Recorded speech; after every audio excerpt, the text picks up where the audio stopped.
Ele nasce de um líquido, macio, suave e aparentemente frágil. Mas isso é uma ilusão. Este líquido é projetado para desafiar o tempo.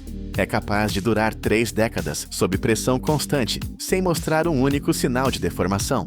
Agora, olhe ao seu redor. 90% do conforto em sua vida diária. O sofá onde você senta, o assento do seu carro, o colchão onde você dorme, é construído sobre esta fundação invisível. É uma indústria global de mais de 50 bilhões de dólares, um gigante silencioso que produz milhões de toneladas por ano. Mas aqui está o segredo que poucos conhecem. Este material nasce de uma explosão. Uma reação química tão rápida, tão precisa, que deve ser controlada por lasers e computadores em tempo real. Como os engenheiros comandam essa transformação instantânea? Como eles convertem milhares de galões de produtos químicos voláteis em um bloco sólido perfeitamente estável, do tamanho de um ônibus, forte o suficiente para durar uma geração inteira? Esta é a jornada ao coração da tecnologia do conforto. A jornada não começa com uma máquina, mas com uma receita. Tudo começa na área de recebimento de matéria-prima. Aqui, 2 compostos líquidos principais são preparados. O primeiro é o poliol. Pense nele como o corpo macio da espuma. O segundo é o isocianato, o componente reativo, o gatilho poderoso que constrói a estrutura celular. Eles esperam em tanques de aço gigantescos e brilhantes. Mas estes não são apenas tanques de armazenamento, são cofres climatizados. Sensores de temperatura monitoram constantemente o interior. As apostas são altas desde o primeiro segundo. Se a temperatura variar em apenas alguns graus, toda a delicada cadeia química pode ser quebrada. A reação falhará. A espuma pode entrar em colapso. Cada gota deve estar na condição perfeita. Ao redor deles, tanques menores contêm os temperos desta receita, aditivos, catalisadores, que são usados para controlar a velocidade daquela explosão química iminente, corantes e, crucialmente, retardadores de chama. Isto não é apenas espuma, é um material de engenharia de alto desempenho, projetado para segurança e durabilidade. Destes tanques, uma rede silenciosa de tubulações, a corrente sanguínea da fábrica, começa a fluir, levando os ingredientes para o coração do processo. Os líquidos fluem em alta velocidade, convergindo para um único ponto, o cabeçote de mistura. É aqui que a mágica acontece, e acontece em um instante. O pulso rítmico de bombas de alta pressão força os produtos químicos a se encontrarem. No interior, lâminas poderosas giram em velocidade tremenda. Os 2 líquidos não apenas se misturam, eles colidem. A reação é imediata e visível. A mistura engrossa instantaneamente. O calor irradia dela. E de repente, bilhões de bolhas minúsculas nascem. Este é o DNA da espuma sendo escrito em tempo real. Quão preciso é este processo? Medidores automatizados controlam o fluxo com uma precisão de milésimos de unidade. Em uma produção desta escala, não há margem para erro. 1 segundo a mais, uma gota a menos, e o lote inteiro pode ser arruinado. Para entender o poder puro desta reação, os técnicos às vezes fazem um teste manual. Eles pegam apenas um copo de líquido, alguns segundos de agitação, e a substância entra em erupção. Ela se expande dramaticamente, transbordando do copo como se estivesse viva. É uma demonstração vívida do poder do poliuretano. Agora imagine esse poder multiplicado milhares de vezes. Essa mistura viva e pulsante, carregada com bilhões de células de ar, é agora liberada da câmara de mistura e derramada no transportador principal. A válvula se abre. Um fluxo suave e viscoso de líquido é derramado sobre a correia transportadora em movimento. E, imediatamente, uma barra mecânica de espalhamento varre para frente e para trás, ou escovas rotativas pintam o líquido por toda a largura. A camada deve ser perfeitamente uniforme. E então, diante dos nossos olhos, ela começa a crescer. Como uma coisa viva, a mistura de espuma incha. Você pode vê-la subir, subindo em ondas suaves. A cor da superfície muda, bege, verde suave, rosa pálido. A superfície gradualmente se assenta e se alisa à medida que a reação química encontra seu equilíbrio. Mas isso não é um pequeno bloco. É um pão de espuma gigante e contínuo, crescendo para 40 pés de comprimento, o comprimento de um ônibus urbano. À medida que cresce em altura, ele é contido. Paredes laterais móveis nas bordas do transportador sobem junto com ele, forçando-o a assumir uma forma retangular perfeita e maciça. Acima, a tecnologia monitora cada segundo. Sensores a laser varrem incansavelmente a superfície, medindo a altura e a densidade, enviando dados em tempo real de volta ao centro de controle para microajustes. Mas o perigo real está invisível, no fundo do núcleo. A reação química gera um calor intenso no centro do bloco. Se esse calor não for removido, o núcleo literalmente queimará a si mesmo. Ele se tornará oco e toda a estrutura falhará. Para evitar isso, poderosos ventiladores de circulação puxam o ar quente para fora, resfriando o bloco de dentro para fora, garantindo que a estrutura seja forte e uniforme. Cada centímetro da espuma parece respirar. Finalmente, no final desta longa jornada, o bloco gigante, ainda quente pela reação, encontra sua primeira ferramenta, a serra. Uma serra automática, movendo-se em perfeita sincronia com a velocidade do transportador, corta o pão contínuo em blocos gerenciáveis, cada um com 9 a 12 metros de comprimento. Braços robóticos movendo-se com uma suavidade quase impossível para seu tamanho, levantam esses blocos quentes. Eles ainda estão quimicamente vivos, a reação ainda não terminou. Eles devem agora descansar. Os blocos são movidos para uma vasta área de cura, uma zona de estabilização. Aqui, por 12 a 24 horas, eles ficam parados. Um fluxo de ar contínuo passa por eles, removendo os últimos vestígios de calor e gases residuais.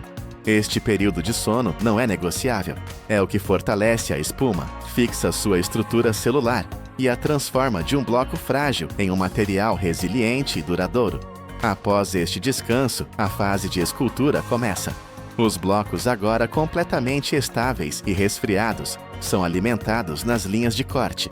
É aqui que a escala bruta encontra a precisão cirúrgica. Lâminas de liga de alta velocidade, controladas por computador CNC, fatiam os blocos maciços em painéis e folhas. Estações de corte duplas trabalham em sincronia, uma cortando horizontalmente, a outra verticalmente, para espumas mais macias e especializadas, como a espuma de memória, Memory Foam. A ferramenta é ainda mais futurista, um cortador de fio quente, um fio de resistência aquecido a 300 graus Fahrenheit, cerca de 150 graus Celsius, desliza através da espuma. Ele não corta, ele derrete seu caminho, deixando uma borda perfeitamente lisa, sem qualquer rasgo. As tolerâncias aqui são microscópicas. Sensores a laser medem a espessura de cada fatia. A margem de erro, apenas alguns milésimos de polegada. Isso é uma precisão que você não pode ver, apenas medir. A folha de espuma agora está perfeitamente esculpida. A espuma parece perfeita, ela é uniforme, macia e está nas dimensões exatas. Mas como os engenheiros provam que ela realmente durará as 3 décadas que prometeram, eles a torturam. Amostras de cada lote são levadas ao laboratório de controle de qualidade. Primeiro, máquinas de teste medem sua força de compressão, quanta força é necessária para esmagá-la. Em seguida, medem sua elasticidade e força de indentação, quão bem ela empurra de volta. Mas o teste mais crítico é o ciclo de resistência, ou teste de fadiga. Uma máquina equipada com um pistão pesado comprime e solta a amostra de espuma, de novo e de novo e de novo, milhares e milhares de vezes. Isso simula 30 anos de uso diário, condensados em poucas horas. A espuma rasgará, perderá sua altura, sua estrutura interna entrará em colapso. Enquanto este teste de força acontece, outros sensores escaneiam a superfície sob luz polarizada. Esta luz especial revela a estrutura celular oculta, tornando-a visível.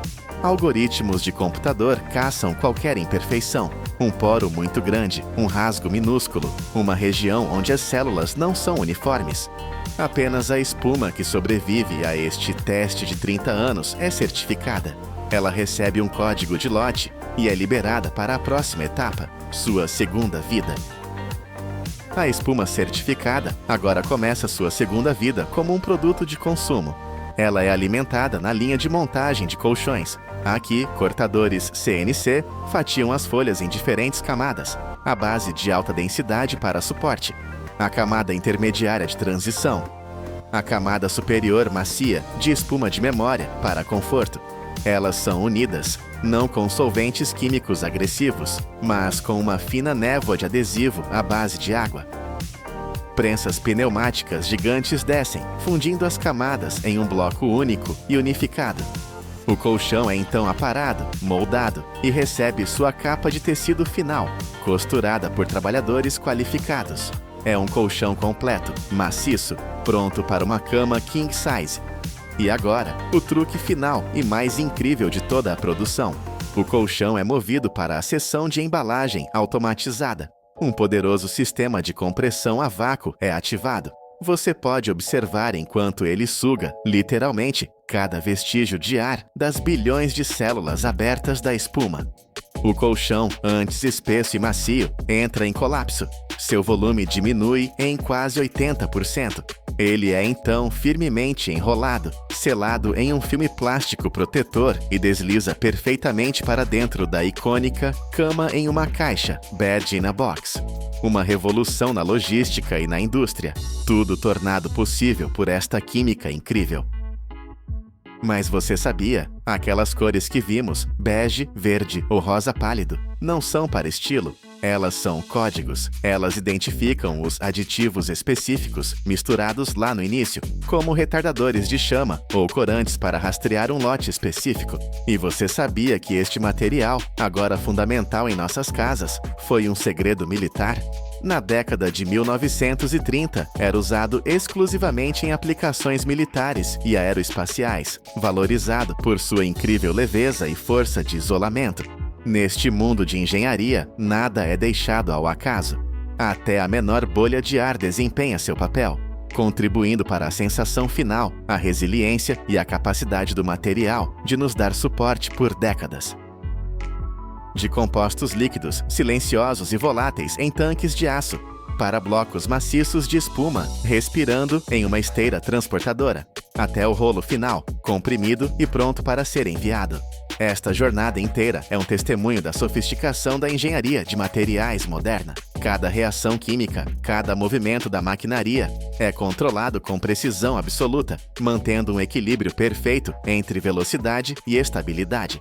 É assim que compostos sem vida são transformados na fundação invisível do nosso conforto. Os assentos de carro, os sofás e os colchões em que confiamos todas as noites. Um único diamante pode valer mais de 71 milhões de dólares. Com esse dinheiro, daria para comprar uma frota de carros de luxo. Mas qual é a verdadeira história por trás de uma pedra tão cara? A resposta não está apenas no seu brilho, mas numa jornada incrível que começa a quilômetros de profundidade sob os nossos pés. Para obter um pequeno diamante, é preciso explodir e processar 250 toneladas de rocha, o peso de mais de 100 carros. Esta é a história completa de como um simples pedaço de carbono, nascido no calor extremo do nosso planeta há bilhões de anos, passa por máquinas gigantes e mãos de mestres habilidosos para se tornar a gema mais famosa do mundo. É um caminho cheio de força, precisão e segredos que nem todos conhecem. A jornada do diamante começa num lugar que mal podemos imaginar, bem no fundo do nosso planeta. Estamos a falar de profundezas incríveis, a centenas de quilômetros abaixo da superfície, numa camada da Terra chamada manto. Ali, as condições são extremas. A temperatura pode chegar a mais de 1010 graus Celsius, o que é mais quente que a lava de um vulcão. A pressão é simplesmente esmagadora, podendo exceder 50 mil atmosferas. Para ter uma ideia, é como se o peso de um arranha-céu inteiro estivesse a pressionar algo do tamanho de uma moeda, mas multiplicado milhares de vezes. É neste ambiente de calor e pressão inacreditáveis que algo mágico acontece. Os átomos de carbono, um dos elementos mais comuns que existem, são forçados a juntar-se de uma forma muito especial. A força é tanta que eles se organizam numa estrutura perfeitamente alinhada e super resistente, formando um cristal. Esse cristal é o diamante, mas este processo é extremamente raro e delicado. Se a temperatura ou a pressão não forem exatamente as corretas, mesmo que por pouco, o resultado é completamente diferente. Em vez de um diamante duro e brilhante, forma-se grafite, aquele material cinzento e macio que usamos para fazer as pontas dos lápis. Por isso, os diamantes só se formam em partes muito antigas e estáveis do manto da Terra, onde ficaram guardados durante um tempo que pode ir de 1 a 3 bilhões de anos. Depois de todo esse tempo, alguns destes diamantes são trazidos para mais perto da superfície por erupções vulcânicas muito antigas e poderosas. Eles sobem através de canais de magma e ficam presos dentro de um tipo de rocha especial chamada kimberlito. É nesta rocha que eles ficam escondidos, à espera que alguém os encontre. Encontrar esses diamantes escondidos é uma tarefa gigantesca. A caça começa muito antes de se cavar um único buraco. Os geólogos, que são os especialistas em rochas e na terra, usam tecnologia de ponta para encontrar pistas. Eles usam imagens de satélite para procurar padrões estranhos na superfície que possam indicar a presença de kimberlito. Usam também sensores de gravidade para medir pequenas diferenças na densidade do solo, porque a rocha com diamantes é diferente das outras. Outra ferramenta são os magnetômetros, que detectam anomalias no campo magnético da Terra, outra pista de que algo interessante pode estar lá embaixo. Às vezes, a maior pista é um pequeno pedaço de kimberlito encontrado no meio do cascalho. Isso é suficiente para que uma equipe inteira comece a investigar a área em detalhe. Quando um local promissor é encontrado, a verdadeira escavação começa. Em minas a céu aberto, máquinas enormes criam buracos gigantescos em forma de espiral. Algumas destas minas têm mais de 1 quilômetro de largura e chegam a ter 500 metros de profundidade. É como se uma cidade inteira fosse escavada na terra. Antes de cada explosão, perfuradoras potentes fazem dezenas de furos na rocha para colocar os explosivos. Depois da detonação, caminhões gigantes, alguns dos maiores do mundo, transportam as rochas para a superfície, mas nem sempre é possível cavar a céu aberto. Se os diamantes estiverem muito fundos, é preciso fazer minas subterrâneas. Nesses casos, os mineiros descem em elevadores por túneis estreitos, que podem chegar a 700 ou 800 metros de profundidade. Lá embaixo, o ambiente é difícil, muito quente, úmido e com pouca luz, e a segurança tem de ser máxima. Todo este trabalho incrível, toda esta tecnologia e esforço é para encontrar algo muito pequeno. Em média, é preciso escavar e processar cerca de 250 toneladas de rocha para encontrar um único quilate de diamante, que é uma pedrinha do tamanho da ponta de um lápis. Assim que as rochas são trazidas da mina, começa a primeira etapa da separação. Os blocos de rocha que podem conter diamantes são levados para um sistema de esmagamento. É aqui que o processo para extrair o mineral valioso realmente começa. Imagine máquinas gigantescas, com dezenas de toneladas cada, que funcionam como mandíbulas de aço. Elas têm força suficiente para transformar em pó até o granito, uma das rochas mais duras que existem. Mas aqui existe um grande desafio. O diamante é o material mais duro do mundo, mas ao mesmo tempo é muito frágil. Isto significa que um impacto forte no sítio errado pode fazer com que um diamante valioso se parta em 1000 pedaços, perdendo todo o seu valor. Por isso, a força das máquinas de esmagamento tem de ser controlada com muita precisão. Tem de ser forte o suficiente para partir a rocha que está à volta, mas suave o suficiente para não danificar o diamante que está lá dentro. Em muitas minas modernas, este processo é feito em várias etapas. Primeiro, rolos pesados comprimem as rochas lentamente. Depois, outras máquinas continuam a esmagá-las em pedaços cada vez mais pequenos, até que tudo passe por um sistema de separação vibratório. Depois de as rochas serem esmagadas, os fragmentos seguem para a fase de limpeza. Esta parte é muito importante, porque o material vindo da mina está misturado com muita argila, lama, pó e outras substâncias pegajosas. Se esta sujidade não for removida, pode entupir as máquinas e estragar os equipamentos de separação mais à frente. Para limpar tudo, são usadas máquinas de lavar gigantes. Grandes tambores rotativos, parecidos com máquinas de lavar roupa enormes, viram o material enquanto jatos de água de alta pressão lavam tudo. A água remove a sujidade e, ao mesmo tempo, separa as partículas que são demasiado pequenas. Qualquer fragmento com menos de 1 milímetro é retirado nesta fase, porque a chance de encontrar um diamante neles é muito baixa e não compensa o custo de continuar a processá-los. Depois de todo o material estar limpo e separado por tamanho, chega a parte mais tecnológica e fascinante do processo. Agora, temos uma grande quantidade de pedaços de rocha, que tem mais probabilidade de conter diamantes. É aqui que a tecnologia mais avançada entra em ação para encontrar as gemas. O material passa por uns scanners especiais de fluorescência de raios-x. Estes scanners funcionam como uma espécie de visão de super-herói. Eles emitem raios-x sobre as pedras que passam num tapete rolante. A maioria das rochas não reage a estes raios, mas os diamantes sim. Quando um raio-x atinge um diamante, ele emite um brilho único, uma luz especial que o scanner consegue detectar imediatamente. Assim que o scanner detecta este brilho, ele sabe que encontrou um diamante. Nesse exato momento, o sistema ativa um pequeno jato de ar comprimido. É um sopro de ar muito rápido e preciso que atinja apenas a pedra que brilhou, empurrando-a para fora do fluxo principal e para dentro de um contentor de recolha.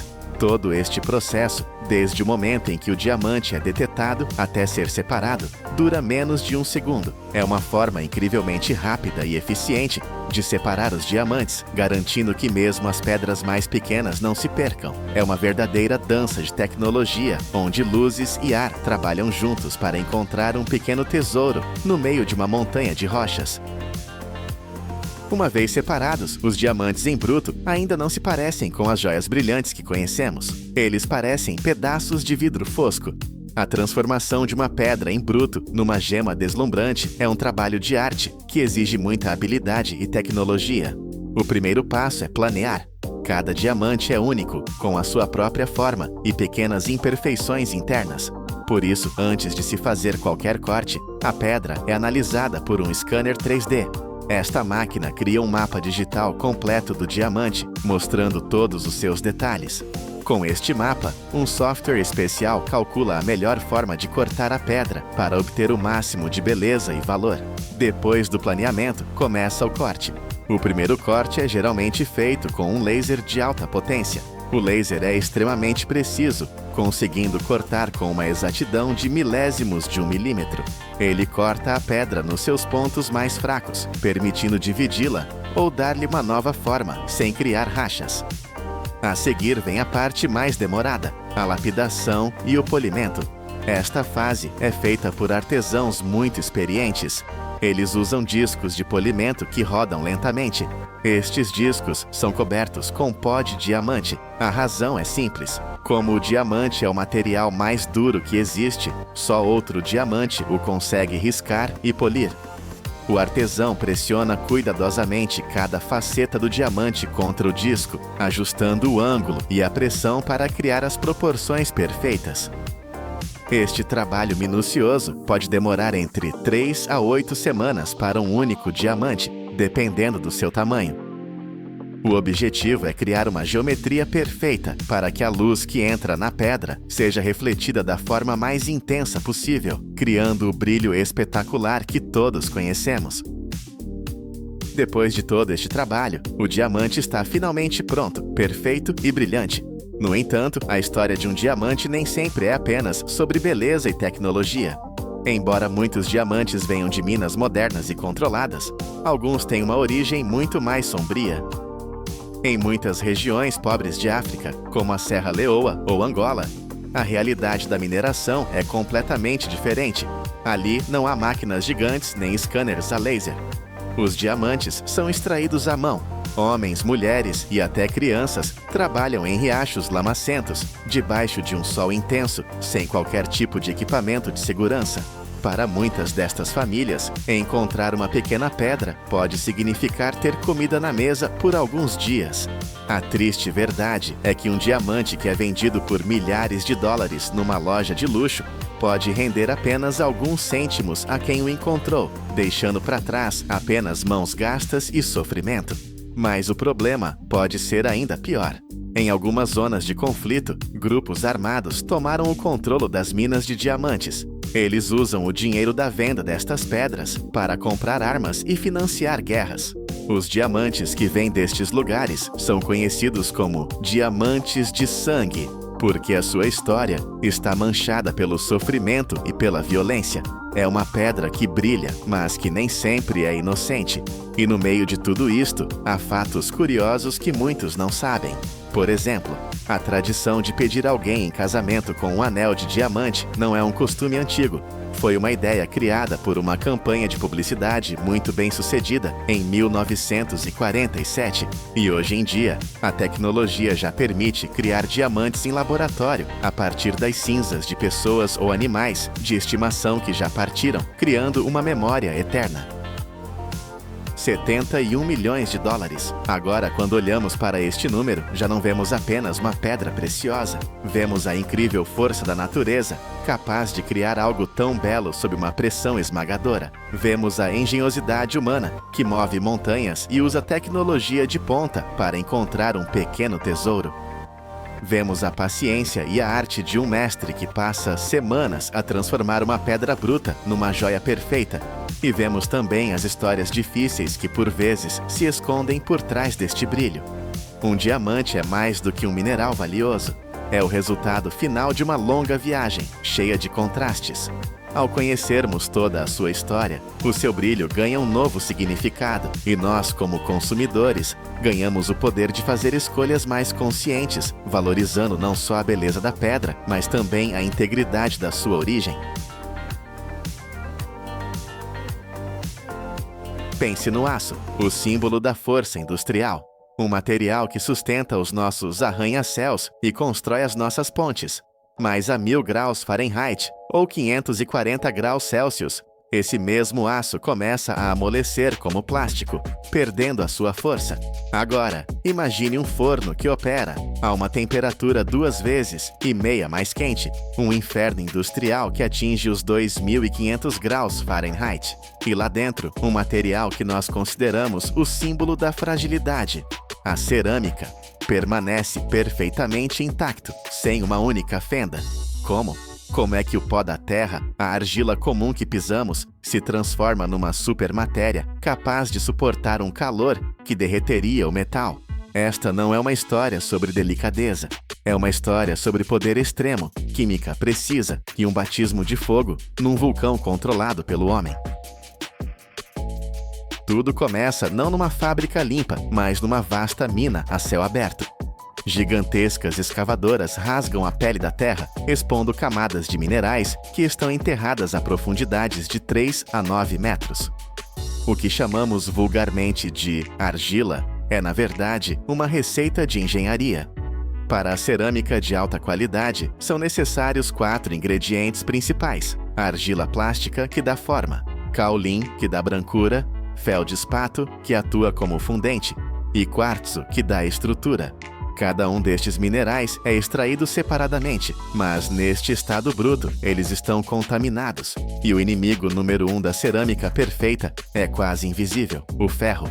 Uma única partícula de óxido de ferro, o equivalente à ferrugem, pode sobreviver a todo o processo e arruinar um lote inteiro, criando manchas escuras no produto branco puro.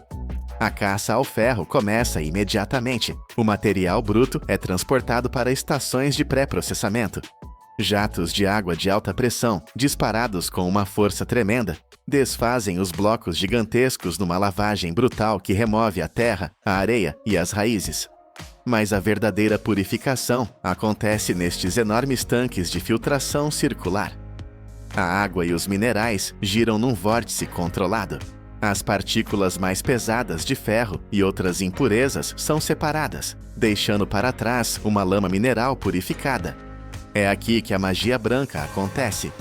O que era pedra suja e castanha torna-se a matéria-prima para a porcelana mais fina. Dentro da fábrica, a receita é executada com a precisão de um computador. Os minerais purificados são pesados, misturados com água em proporções exatas e agitados em tanques colossais até formarem uma sopa de argila espessa chamada suspensão. Mas esta sopa não pode ser usada diretamente. A fábrica precisa dela em 2 estados completamente diferentes, dependendo do que vai produzir. E aqui, a estrada divide-se. O caminho A é para coisas planas, como azulejos e ladrilhos. A suspensão de argila é bombeada para o topo de torres de secagem por pulverização. Imagine um spray de cabelo gigante, com vários andares de altura. A argila líquida é pulverizada numa névoa fina, dentro de uma corrente de ar aquecido a centenas de graus. A água evapora instantaneamente, antes mesmo de a argila tocar no chão. O que resta no fundo é um pó fino e seco, com a consistência de farinha. O caminho B é para formas tridimensionais, como tijolos, isoladores ou tubos. A suspensão líquida é bombeada para prensas de filtro. Estas são máquinas incríveis. Placas maciças comprimem a lama de argila com uma força de centenas de toneladas, espremendo metodicamente cada gota de água. O resultado são blocos densos e plásticos de argila.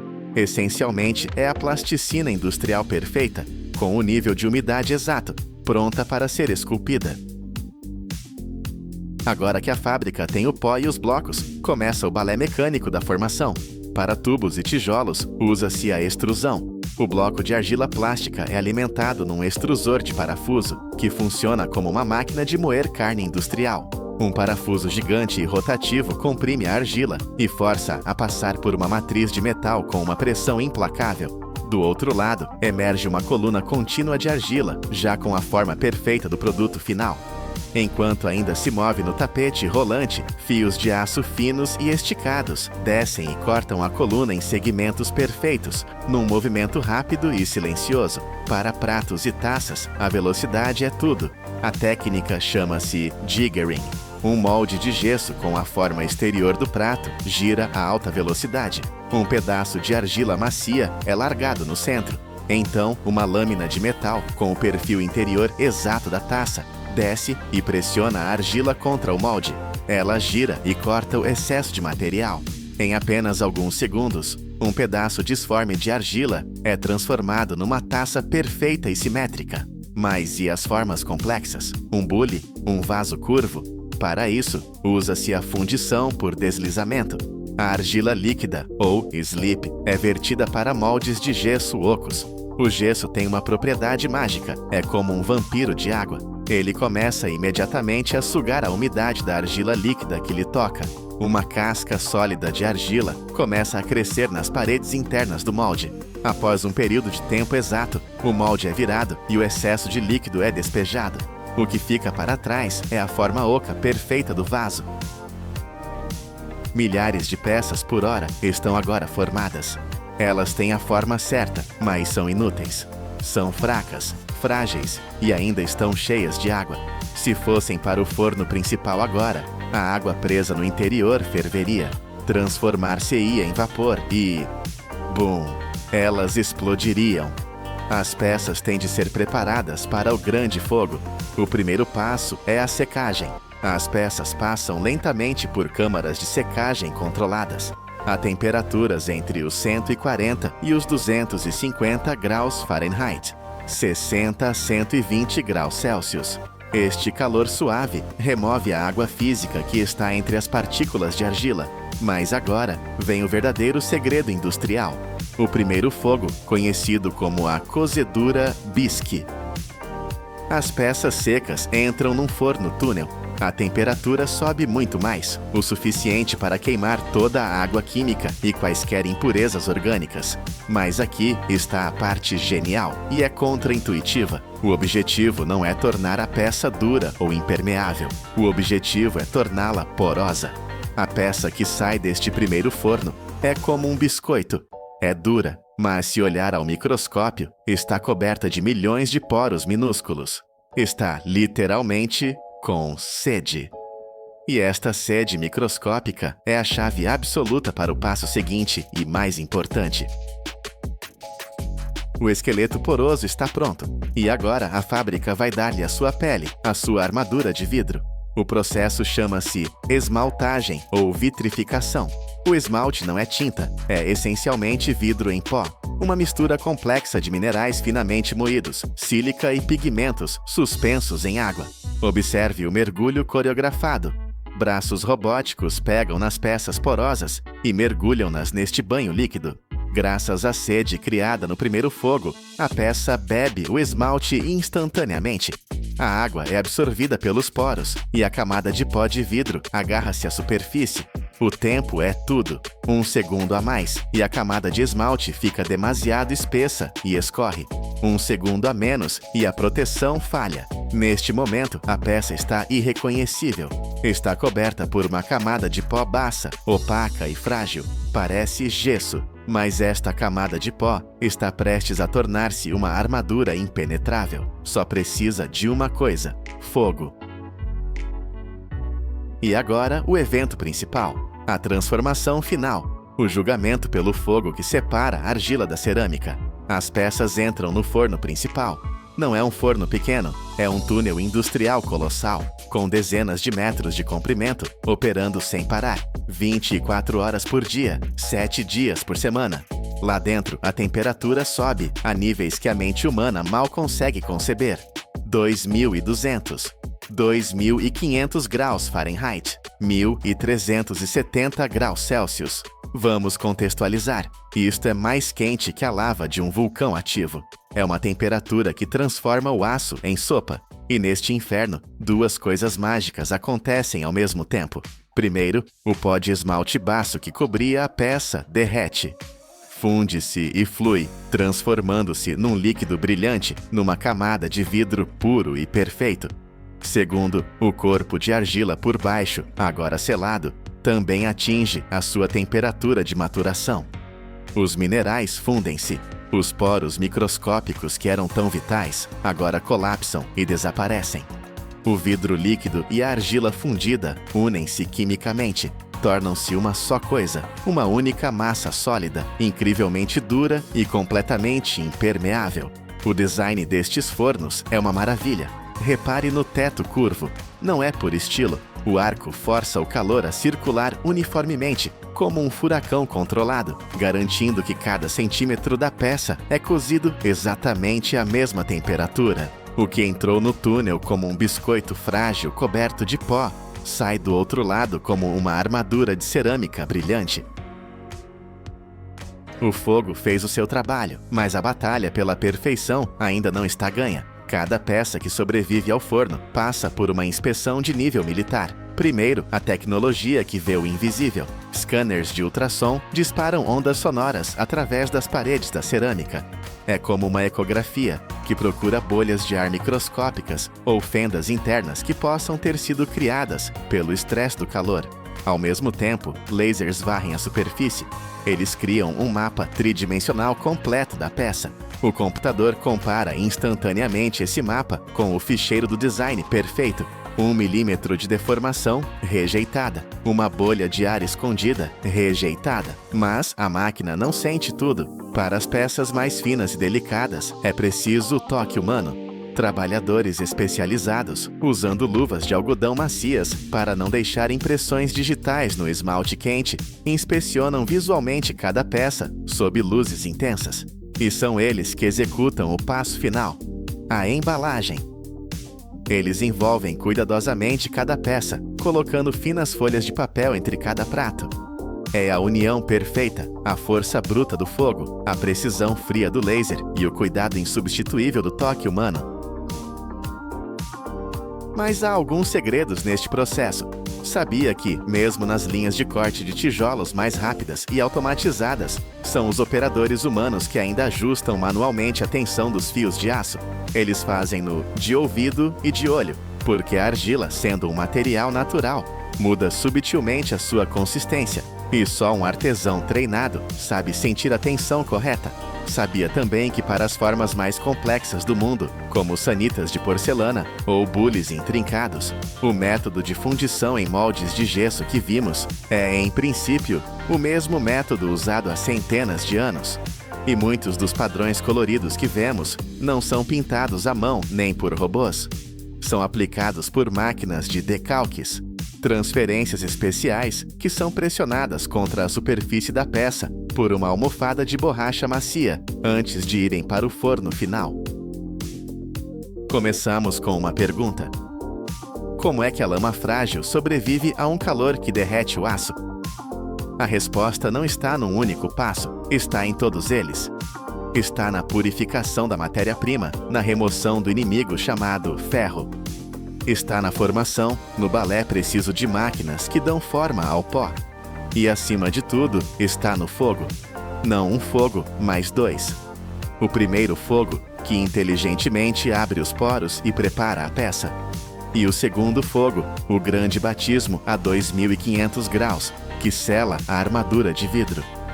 A viagem da cerâmica é a prova de que a tradição antiga e a tecnologia moderna podem criar algo de beleza e força incríveis. O que era apenas pó da terra torna-se um objeto de história e de inovação forjado no coração de um vulcão industrial. Aquela caixa de cartão que chegou hoje à sua porta, que você abriu e descartou sem pensar, não é o fim da história. É o começo de uma jornada industrial épica. Todos os anos, mais de 110 milhões de toneladas de papel e cartão são descartadas só nos Estados Unidos. Com essa quantidade, seria possível construir uma muralha de caixas que vai até a Lua e volta. A maioria vê nisso uma montanha de lixo, mas para a indústria é uma mina de ouro. Escondido no ciclo de vida de cada caixa está um segredo. Ela pode renascer não uma, não duas, mas até 7 vezes. Como é que algo destinado ao lixo se transforma na espinha dorsal do comércio global, vez após vez? Prepare-se para testemunhar um dos processos de ressurreição industrial mais impressionantes do planeta. A jornada começa no caos do nosso consumo diário. Nos bastidores de supermercados e nos armazéns de gigantes do comércio eletrônico, o volume de cartão descartado é colossal.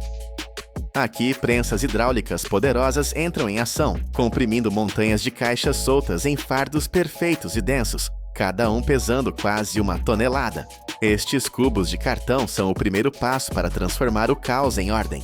Todos os dias, milhares destes fardos são carregados em caminhões e iniciam a sua peregrinação até os centros de reciclagem. Ao chegarem aos portões da fábrica, o ar vibra com o rugido de máquinas colossais. Cada caminhão é pesado, cada fardo é descarregado e inicia-se a primeira batalha, na guerra contra a contaminação. Inspetores humanos e sensores ópticos trabalham em conjunto, numa linha de defesa implacável. A sua missão: caçar os inimigos da reciclagem. Pedaços de fita plástica, agrafos de metal esquecidos, fios de nylon, qualquer vestígio de gordura ou umidade excessiva. Um único erro pode comprometer toneladas de matéria-prima. Um fardo contaminado é um lote inteiro arruinado. Após esta triagem rigorosa, os fardos são classificados por tipo: o robusto cartão canelado, o elegante cartão plano, as caixas com impressão colorida.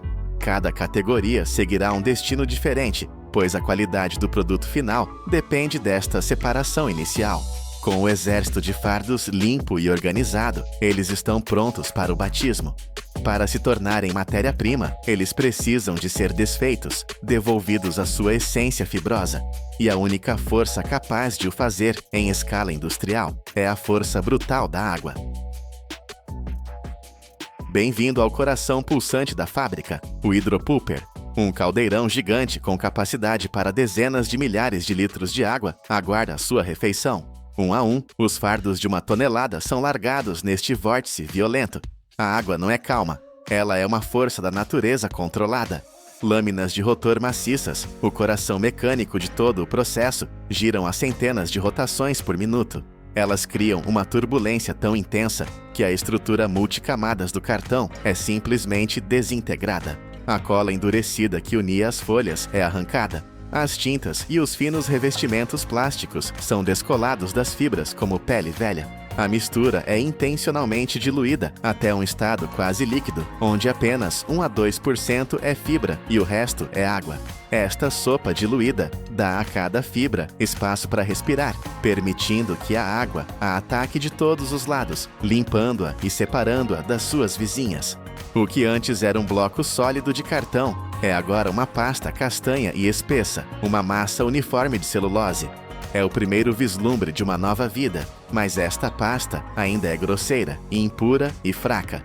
Antes de poder tornar-se papel forte, as suas fibras, como músculos cansados, precisam de ser recondicionadas e fortalecidas a um nível invisível a olho nu. Esta sopa de fibras ainda é fraca e caótica. Para lhe dar força, ela precisa de uma nova estrutura, construída a um nível invisível. A pasta é bombeada para máquinas de refinação, onde passa entre discos rotativos equipados com lâminas microscópicas. Este processo não corta as fibras, mas desfia-as delicadamente. A superfície de cada fibra de celulose é fibrilada, abrindo inúmeros pequenos braços, que mais tarde se entrelaçarão para criar uma ligação incrivelmente forte. No entanto, cada ciclo de reciclagem encurta e enfraquece as fibras. Para rejuvenescer a mistura, a fábrica injeta sangue novo, uma porção de polpa virgem extraída diretamente da madeira. Esta mistura de fibras veteranas e recrutas jovens cria o equilíbrio perfeito entre sustentabilidade e resistência. As camadas exteriores das futuras caixas, que exigem uma superfície mais lisa e rígida, recebem uma dose maior de fibras virgens. O interior, o miolo canelado, pode ser feito quase inteiramente de material reciclado, mas a receita secreta não está completa. Aditivos são introduzidos na mistura: amido para dar rigidez, agentes de colagem para controlar a absorção de água e resinas especiais para aumentar a resistência à umidade. O que era uma pasta grosseira transforma-se agora numa matéria-prima de alta tecnologia, uma suspensão perfeitamente calibrada, limpa e pronta para o milagre da criação. A pasta perfeitamente preparada, agora com 99% de água, inicia a sua jornada na máquina de papel, uma maravilha da engenharia com centenas de metros de comprimento. Uma torrente castanha e espessa é despejada uniformemente sobre uma vasta tela de arame, que se move a uma velocidade vertiginosa. E então, o momento mágico acontece. A gravidade e sistemas de vácuo puxam a água para baixo, através de milhares de aberturas minúsculas na tela. A água despede-se das fibras, deixando para trás uma fina camada de celulose. As fibras, agora livres da água que as separava, começam a assentar e a entrelaçar-se, formando uma teia delicada. Rolos de prensa gigantes por baixo da tela espremem suavemente mais água, compactando esta nova formação. Diante dos nossos olhos, o líquido transforma-se em sólido. Onde antes havia um fluxo disforme, agora emerge uma folha contínua de papel, pálida e úmida. Sensores a laser monitorizam cada milímetro da sua superfície, medindo a espessura, a uniformidade e a umidade, garantindo que nenhum defeito interrompa este nascimento delicado. Uma nova folha de papel nasceu, mas ainda está encharcada, contendo mais de metade do seu peso em água. É frágil, vulnerável. Para ganhar a sua força lendária, ela deve agora enfrentar o seu maior desafio, a prova de fogo e pressão. A folha úmida e trêmula é guiada para a secção de prensas. Aqui não há delicadeza. Pares de rolos de aço maciço, cada um pesando mais que um carro, espremem a folha com uma força de centenas de toneladas. A água é literalmente esmagada para fora das fibras, que são forçadas a unir-se numa ligação mais íntima e forte. A espessura da folha é estabilizada, a sua superfície alisada. Mas a força bruta da pressão não é suficiente.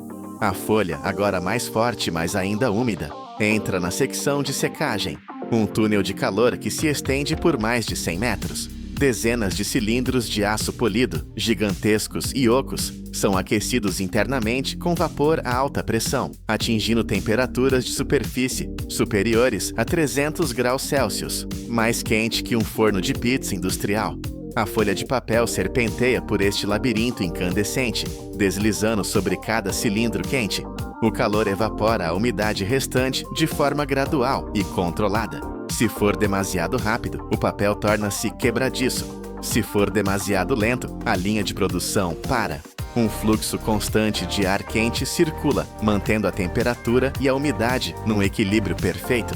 Ao emergir do outro lado, o teor de umidade da folha caiu de mais de 50% para uns meros 5%. Agora ela está seca, forte e estável. A folha acabada, uma teia contínua com vários metros de largura, é finalmente enrolada em bobinas gigantes, cada uma com mais de 3 metros de diâmetro e pesando várias toneladas. Temos papel, mas ainda não temos a força de uma caixa. O segredo da sua resistência estrutural reside no próximo passo.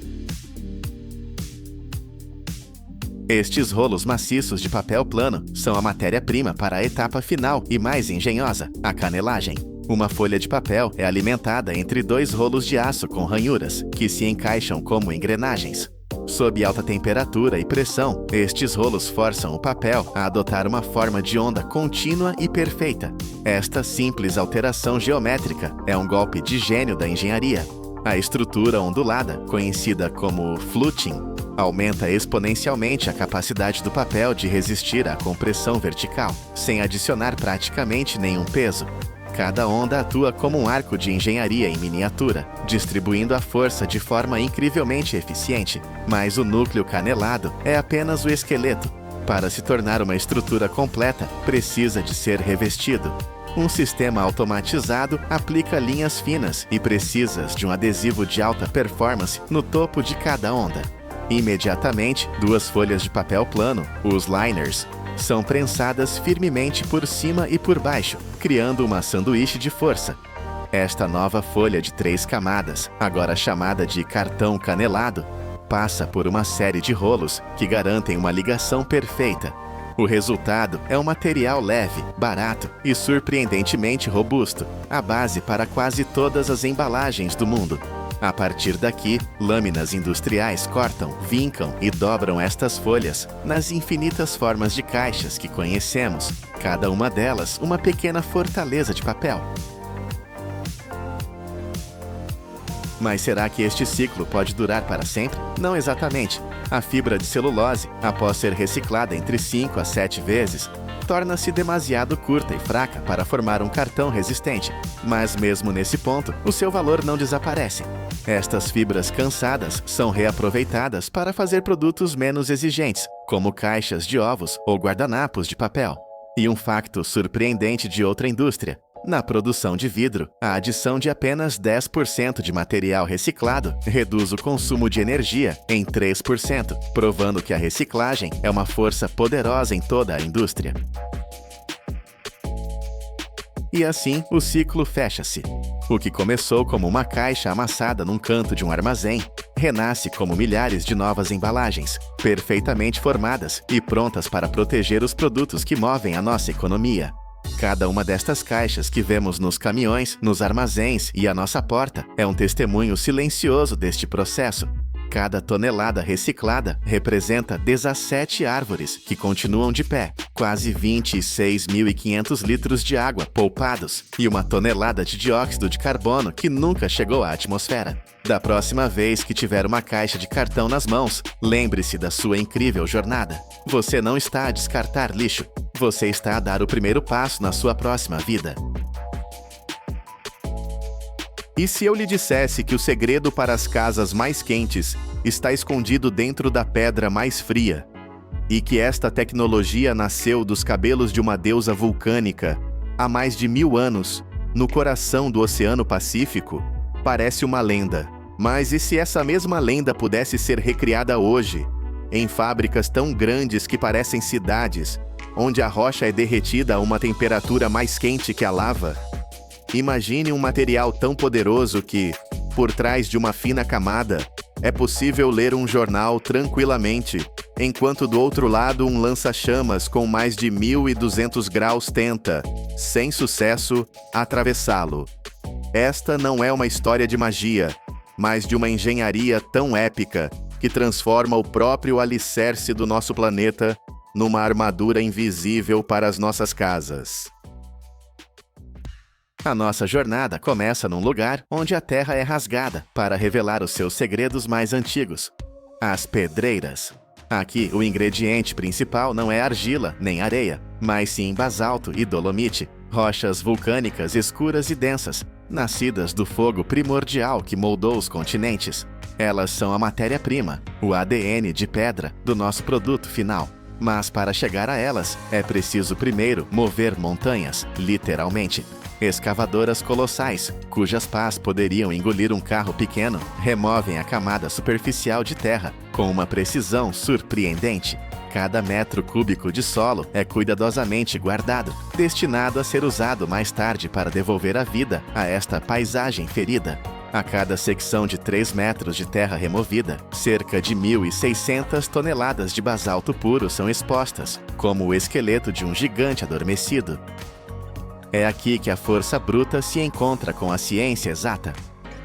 Perfuradoras industriais, com brocas de aço endurecido, penetram na rocha a uma velocidade de quase 1,5 metro por minuto. O seu rugido ensurdecedor ecoa pela pedreira, enquanto criam uma grelha de poços profundos. A disposição destes furos não é aleatória. É uma matriz calculada ao milímetro para garantir que a explosão que se segue seja controlada, eficiente e segura. Uma vez que a grelha está completa, entre 15 a 30 poços são carregados com emulsões explosivas. Sob a supervisão de engenheiros de detonação, um silêncio tenso cai sobre a pedreira. Então, com um único comando eletrônico, o poder contido é libertado. O chão treme violentamente, mas a explosão não é caótica. É uma onda de choque precisa que fratura a rocha ao longo das suas linhas de tensão naturais, libertando entre 15.000 e 25.000 toneladas de pedra numa única detonação. Quando a nuvem de poeira assenta, revela uma nova paisagem de rocha partida, pronta para a próxima fase. É aqui que a logística implacável entra em cena. Caminhões de transporte pesado, verdadeiros titãs com rodas mais altas que um ser humano, formam uma fila interminável. As escavadoras carregam-nos sem parar, e cada carga é pesada eletronicamente. Num dia de produção máxima, mais de 400 caminhões podem sair da pedreira, um fluxo constante que transporta até 9.000 toneladas de pedra por dia. Este rio de rocha flui em direção às instalações de processamento, onde britadores primários com mandíbulas de aço do tamanho de um homem esmagam os blocos maiores em pedaços, com menos de 25 centímetros. A partir destas rochas sem vida, a próxima etapa de fusão irá transformá-las num fluxo de fogo. Mas como é que estes fragmentos inertes se transformam num líquido incandescente, idêntico à lava vulcânica? Bem-vindo ao coração de aço da fábrica, o forno de fusão. Os caminhões descarregam a sua carga em enormes tremonhas, e as pedras britadas iniciam a sua viagem em longos tapetes rolantes. Aqui, um ingrediente crucial é adicionado à mistura: coque, uma forma de carbono quase puro. As partículas pretas e brilhantes são polvilhadas sobre o basalto cinzento. O coque atua como um combustível poderoso, elevando a temperatura dentro do forno a níveis extremos, e, ao mesmo tempo, atua como um agente químico que ajuda a quebrar a estrutura molecular da rocha, tornando a fusão mais rápida e homogênea. A mistura completa é então alimentada na boca do forno, uma estrutura gigantesca revestida com tijolos refratários, capazes de suportar condições infernais. No interior, a temperatura dispara para mais de 1.500 graus Celsius. É um calor tão intenso que o ar brilha. As rochas sólidas perdem a sua forma, as suas arestas dissolvem-se e fundem-se num líquido espesso e borbulhante, uma recriação perfeita do magma que flui sob a crosta terrestre. A cor é hipnótica, um vermelho-laranja ofuscante que pulsa com energia. À medida que este rio de lava artificial flui para fora do forno, faíscas explodem em todas as direções. É um ambiente perigoso, onde apenas os mais preparados podem entrar. Trabalhadores que mais parecem astronautas a explorar um planeta hostil usam fatos prateados de fibra cerâmica e máscaras metálicas para se aproximarem e monitorizarem o processo. Eles movem-se com um respeito palpável pela força que estão a controlar. Este forno é uma besta que nunca dorme. Funciona 24 horas por dia, 7 dias por semana, sem interrupção. Uma paragem seria catastrófica. O custo energético para reaquecer uma estrutura desta dimensão seria astronômico, mas o maior perigo é a própria lava. Se arrefecesse, solidificaria dentro dos canais, transformando-se em pedra e destruindo o coração da fábrica por dentro. É um vulcão industrial, um monstro acorrentado que transforma continuamente a rocha sólida num líquido primordial. E agora, esta lava renascida está prestes a sofrer a sua mais incrível transformação. Este é o momento em que a força bruta se transforma em delicadeza. O fluxo de lava incandescente, canalizado do forno, é derramado sobre um conjunto de discos de fiação que giram a milhares de rotações por minuto. Imagine um pincel molhado a ser girado com uma força incrível. As gotas de tinta voam e esticam-se em finas linhas. Agora, imagine que o pincel é de metal super resistente e a tinta é rocha derretida. No instante em que a lava atinge os discos, a força da rotação rápida projeta-a para fora, em bilhões de pequenas gotas. Mas, no seu curto voo pelo ar, estas gotas são esticadas pela velocidade e transformam-se em fibras incrivelmente finas, mais finas que um cabelo humano. É um espetáculo visualmente deslumbrante, uma explosão de filamentos de fogo. Simultaneamente, uma corrente de ar quente, soprada a alta velocidade, envolve estas fibras recém-nascidas.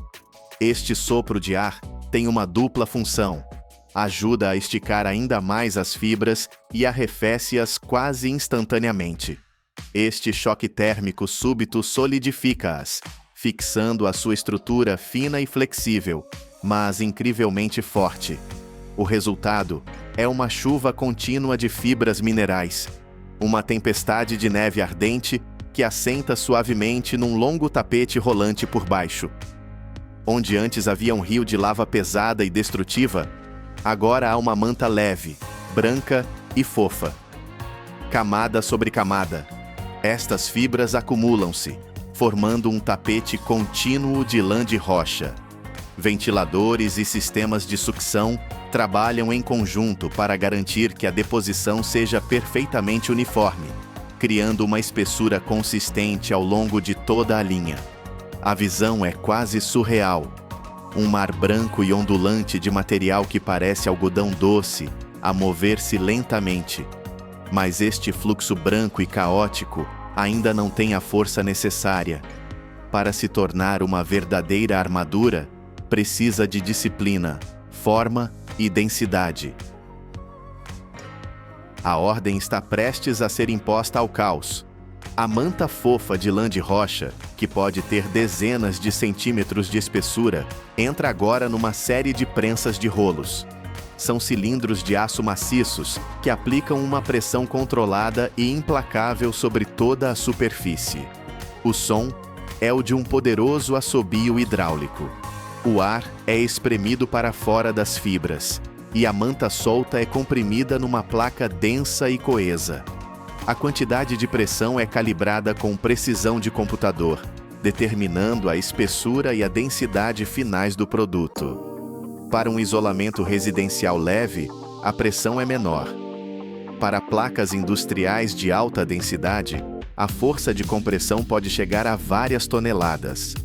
Enquanto a manta é comprimida, braços mecânicos nas laterais do tapete pressionam as bordas, garantindo que estas fiquem retas e firmes, impedindo que o material se expanda.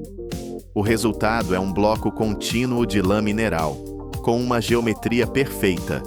Este bloco estabilizado entra então na linha de corte.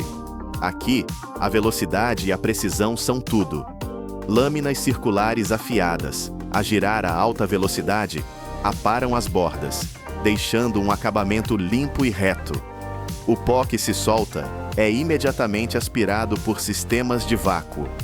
Em seguida, um conjunto de lâminas transversais desce em intervalos perfeitamente cronometrados, cortando o bloco contínuo em painéis de dimensões padrão, geralmente 60 por 120 centímetros.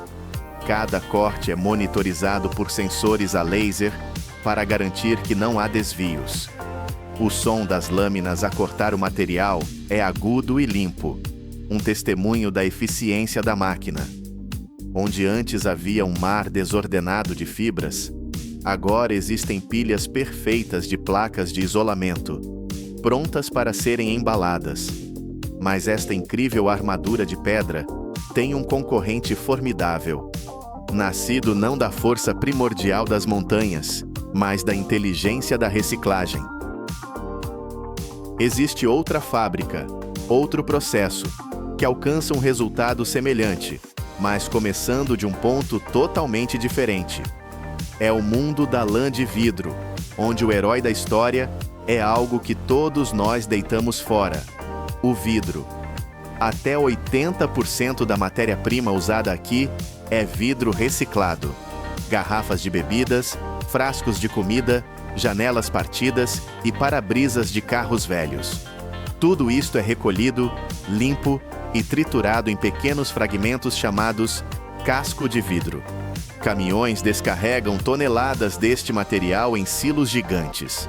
O resto da mistura é composto por areia, carbonato de sódio e outros minerais. Mas o vidro reciclado é a estrela. Esta abordagem não só reduz drasticamente a quantidade de lixo em aterros, como também poupa uma enorme quantidade de energia, pois o vidro reciclado derrete a uma temperatura mais baixa do que as matérias-primas virgens. A mistura é levada para um forno semelhante ao da lã de rocha, onde é aquecida a cerca de 1400 graus Celsius. O vidro transforma-se num líquido dourado e viscoso.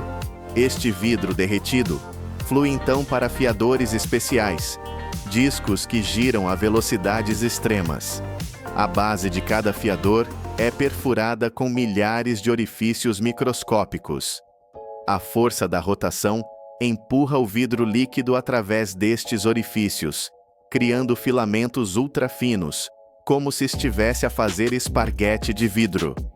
Uma vez formadas as fibras, elas são pulverizadas com um aglutinante, uma espécie de cola especial, frequentemente à base de açúcares vegetais. No início, este aglutinante é transparente e a manta de fibra de vidro é naturalmente branca. Mas o passo seguinte muda tudo. A manta passa por um longo forno de cura, onde o calor cose o aglutinante. É como a caramelização do açúcar. O aglutinante endurece, ligando as fibras umas às outras e dando ao material a sua cor característica: amarelo, laranja ou, mais famosamente, rosa. A semelhança dos processos é notável, mas a cor tornou-se uma assinatura tão poderosa que uma empresa a defende ferozmente em tribunal. Por trás desta produção massiva, escondem-se detalhes surpreendentes. A ideia da lã de rocha, por exemplo, não foi inventada numa fábrica. Foi inspirada num fenômeno natural raro no Hawaii. Após as erupções, o vento forte por vezes estica a lava em voo, criando fibras finas e douradas que os habitantes locais chamam de cabelos de pele, em honra da sua deusa dos vulcões. No mundo da lã de vidro, a cor tornou-se uma identidade. A empresa americana Owens Corning é tão famosa pelo seu isolamento cor-de-rosa que, em 1987, conseguiu o impensável. Registrou a cor rosa como marca comercial para isolamento. Isto significa que, nos Estados Unidos, nenhum concorrente pode legalmente vender isolamento dessa cor, transformando uma simples escolha estética numa poderosa arma de negócio. E, finalmente, a razão pela qual estes fornos nunca param. Um reinício não é apenas dispendioso. A lava, ao solidificar, expande-se com uma força imensa, capaz de rachar os tijolos refratários e destruir o forno por dentro. É uma besta que, uma vez acordada, não pode voltar a adormecer. E assim voltamos ao início. Um homem protegido apenas por uma fina placa de lã de rocha lê um jornal, indiferente ao lança-chamas que ataca o outro lado. Dentro das paredes das nossas casas, trava-se uma batalha invisível. Uma batalha onde o fogo das montanhas e a memória do vidro reciclado se tornam os nossos guardiões silenciosos contra o frio, o calor e o ruído. São processos que espelham a fúria dos vulcões para nos trazer paz e conforto. Da próxima vez que sentir o calor da sua casa num dia de inverno ou a frescura num dia de verão, lembre-se que por trás dessa parede simples existe uma força da natureza domada, uma tempestade de fogo e pedra transformada na armadura invisível que nos protege do mundo.